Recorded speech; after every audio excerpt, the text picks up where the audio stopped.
The human brain is a mysterious thing, and it can be affected in many different ways.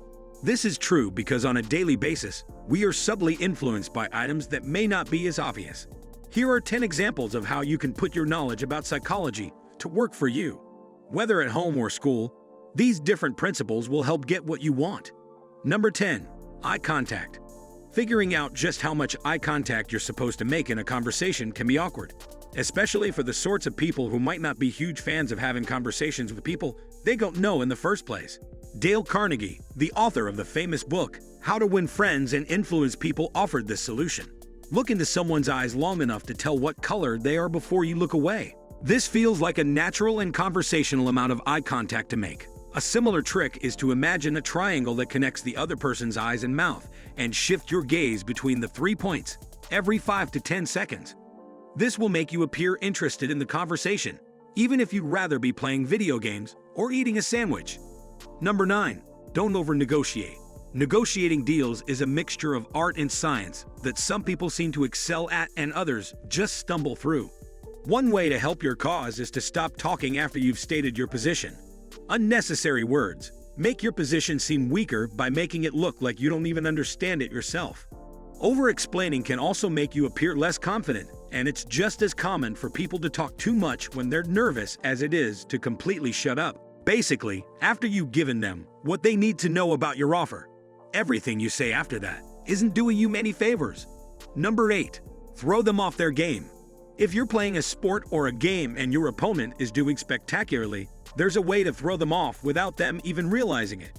Ask them about their technique. Asking them how exactly they're doing as well as they're doing takes them out of the zone and back into their own head. And anyone who has ever been in the zone can tell you that your head is not where you want to be. Truly hitting your stride in a game is all about not consciously considering all the things you theoretically know and practiced and just effortlessly putting them into action. Humans have two kinds of memory: implicit memory and explicit memory. Implicit memory is long-term and doesn't require conscious thought. This is where you want to be for games. Explicit memory is what you're causing them to fall back into. It deals with conscious recall. Number 7. Remember names. Whenever you meet someone that you'll meet again, or even if there's just a chance that you'll meet them again, it's important to remember their name. People are more likely to want to help you if they feel valued by you, and the start of making someone feel valued is to remember their name. This is because by not remembering someone's name, whether you intend to or not, you're telling them that to you. They're just one of many. For example, every student in the class knows the teacher's name, but the teacher may not remember the name of every student. This is because each student has only one teacher, but the teacher has many students. So by remembering someone's name, you're showing them that they're the only person who fills that role for you. Number 6. Chew gum for tests. Provided that your loud chewing noises doesn't cause your classmates to physically attack you. Scientists have discovered that chewing gum right before a test could improve your score. The chewing motion improves the flow of blood to the head, which can help your memory while the effects last only a few minutes. Researchers believe that it could prove useful. In the study, students who chewed gum immediately before the test were called 25 to 50% more than the students who didn't chew gum and the students who chewed gum during the test. Researchers have called the phenomena mastication induced arousal and say that the effects are similar to that of mild exercise. Unfortunately, chewing gum doesn't burn as many calories as going for a jog. Number 5. Foot in the door. This infamous psychological marketing method known as the foot in the door technique operates on the principle that people are more likely to agree to something big if you can first get them to agree to something small.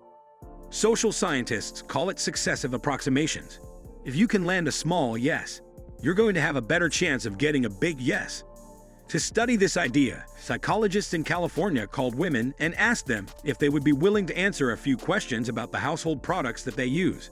A few days later, they called again, this time asking if they could send 5 or 6 men into the house to go through cupboards and storage places as part of a 2-hour enumeration of household product.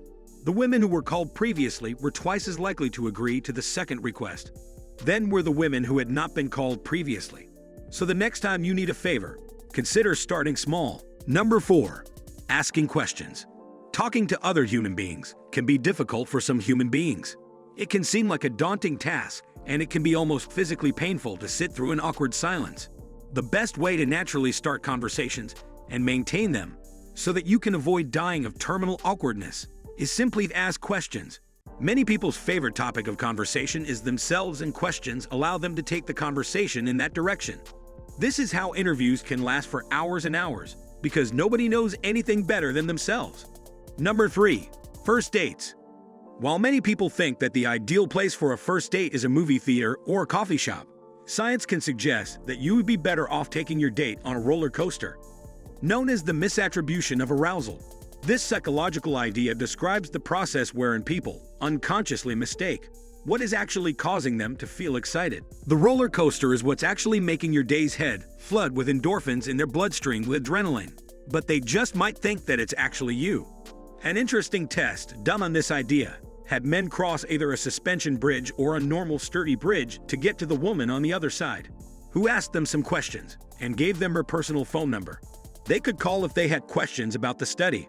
A greater percentage of the men who had gone across the suspension bridge called the woman, a result that the researchers attributed to the misattribution of arousal. Number 2. Smiling. Smiling, it turns out, can be a powerful psychological tool. While everyone knows that people smile when they are happy, few people know that smiling can also cause you to feel happy. In a study investigating this, subjects were told to either raise their cheeks, meaning smile, or contract their eyebrows, meaning frown. When they were presented with certain images, subjects found the images that they view while smiling to be more pleasant than the ones they view while they were frowning. So if you're trying to cheer yourself up, smile, and you'll be more likely to smile without having to force it pretty soon. Interestingly, people are also less likely to get mad if they can see their own angry face in a mirror. People tend to underestimate the effects of their physical body on their mental state. Number 1. Because. At a library, researchers cut in front of people who were in line to use a photocopy machine, not because they are really busy, but for science. They would then ask the person they cut either, "Excuse me, I have 5 pages. May I use the Xerox machine?" "Excuse me, I have 5 pages. May I use the Xerox machine? Because I'm in a rush," or "Excuse me, I have 5 pages. May I use the Xerox machine? Because I have to make copies." The first question, "May I," only got people to let them cut 60% of the time. However, the second and third options, that because questions, got people to let them cut in line over 90% of the time. The third question isn't even a real reason, "because I have to make copies." Well, everyone who uses a photocopy machine has to make copies. The person that was cut in line obviously had to make copies. The word "because" has a unique effect on the human mind and should be considered the next time you're asking someone for something. Similarly, people are more likely to help you if you phrase your request as an offer. "Would you like to help me?" as opposed to "please help." These 10 seemingly simple things were lurking under your nose and infiltrating your brain your whole life without you even realizing it. Have you realized any of these tricks working on you? Will you be using them to influence others? Let me know in the comment section down below, because I want to know. If you enjoyed this video, drop it a like and subscribe, hitting that bell icon to be notified of any of our recent videos. Thanks for watching.